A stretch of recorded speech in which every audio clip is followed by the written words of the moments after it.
6 வருஷம் எதை பத்தியாவது யோசிச்சிருப்பேனா இல்ல நினைச்சிருப்பேனா? இப்படி பைத்தியக்கார மாதிரி பின்னாடியே சுத்தினா, பாசமா நடந்தா இப்படிதான் நடந்துப்பீங்களா? இந்த 6 வருஷத்துல ஏதாவது ஒரு சின்ன விஷயமாவது கூடாது முடியாதுன்னு சொல்லியிருப்பேனா?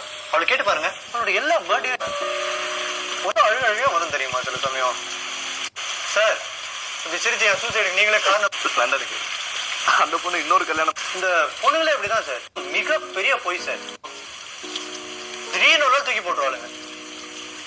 கேட்டீங்கன்னா லவ் யூன்னு சொன்னா செருப்பால நான் இல்லாம நீங்க தண்ணி அடிப்பீங்களா? அழகா உசுரே போயிடுச்சு சார். அதான் மிஸ் சார். நீங்க என்ன பண்றீங்க? அவங்க உங்க லவ் ஏத்துப்பேன்னு சொன்னா பிடிச்சிருக்கு. நான் ஏன் உங்கள்கிட்ட சொல்லணும்? அவங்களுக்கு தெரியாதா? எனக்கு பொண்ணுங்களை பத்தி தெரியாது.